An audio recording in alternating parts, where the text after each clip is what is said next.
किसान अपने अमरूदों के बगीचे में रहता था। पास में ही एक कबूतर भी रहती थी। कबूतर माँ बनने वाली थी तो बरसात से पहले एक घर ढूंढने लगती है, लेकिन इस बार बरसात जल्दी आ जाती है। किसान भी बरसात के जल्दी आने से अपना घर नहीं छा पाता है। कबूतर किसान के पास आती है और मदद मांगती है। किसान का घर भी कबूतर को सुरक्षित नहीं रख सकता था, तो किसान और कबूतर बरसात में ही सुरक्षित जगह ढूंढने लगते हैं। कबूतर अब पेट दर्द से और नहीं चल सकती थी। तभी किसान को पास में ही एक घर दिखाई देता है और कबूतर को उस घर में ले आता है। बारिश रुकने का नाम नहीं ले रही होती है। फिर रात में ही कबूतर अंडे दे देती है और कुछ दिनों में अंडों से बच्चे बाहर आ जाते हैं, लेकिन किसान रोने लगता है। फिर लाइक सब्सक्राइब नहीं किया। किसान अपने अमरूदों के बगीचे में रहता था। पास में ही एक कबूतर भी रहती थी। कबूतर माँ बनने वाली थी तो बरसात से पहले एक घर ढूंढने लगती है, लेकिन इस बार बरसात जल्दी आ जाती है। किसान भी बरसात के जल्दी आने से अपना घर नहीं छा पाता है। कबूतर किसान के पास आती है और मदद मांगती है। किसान का घर भी कबूतर को सुरक्षित नहीं रख सकता था, तो किसान और कबूतर बरसात में ही सुरक्षित जगह ढूंढने लगते हैं।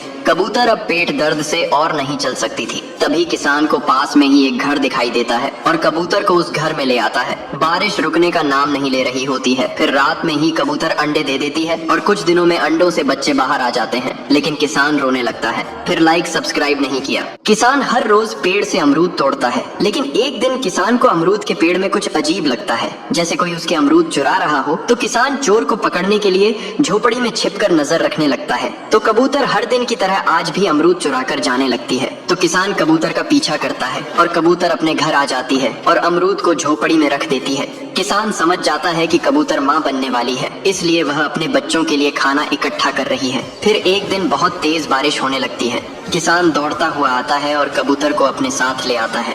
कबूतर का घर पानी में बह जाता है। अब कबूतर कुछ दिन में अंडे देती है और उनसे बच्चे निकलते हैं। फिर किसान रोने लगता है। फिर लाइक सब्सक्राइब नहीं किया। कबूतर एक आम का पेड़ लगाता है। फिर बंदर और कबूतर बहुत दूर से पानी भरकर लाते हैं और फिर बंदर बहुत सारा पानी पौधे पर डाल देता है। अब पेड़ बड़ा हो जाता है। बंदर और कबूतर मजे से आम खाते हैं, लेकिन एक दिन जब कबूतर और बंदर नहीं होते हैं, तभी एक भालू आता है और पेड़ को उखाड़ कर फेंक देता है। कबूतर ये देखकर रोने लगता है। फिर लाइक सब्सक्राइब नहीं किया। किसान आम के पेड़ से आम तोड़ता है। फिर घर ले आता है। किसान घर पानी पीने के लिए मटके में देखता है तो मटका खाली होता है। फिर किसान पानी भरने लिए मटका लेकर चल देता है। तभी किसान रास्ते में कुछ कबूतरों को देखता है जो भूख और प्यास से मर रहे होते हैं। किसान कबूतरों को बचाने की सोच लेता है और बाजार से एक पानी का पंप लेकर आता है और जमीन में लगा देता है। फिर पंप से बहुत सारा पानी निकलने लगता है और सारे कबूतर पानी पीते हैं। फिर किसान कबूतरों को आम खाने को देता है। कबूतर मजे से आम खाते हैं, लेकिन किसान रोने लगता है। फिर लाइक सब्सक्राइब नहीं किया।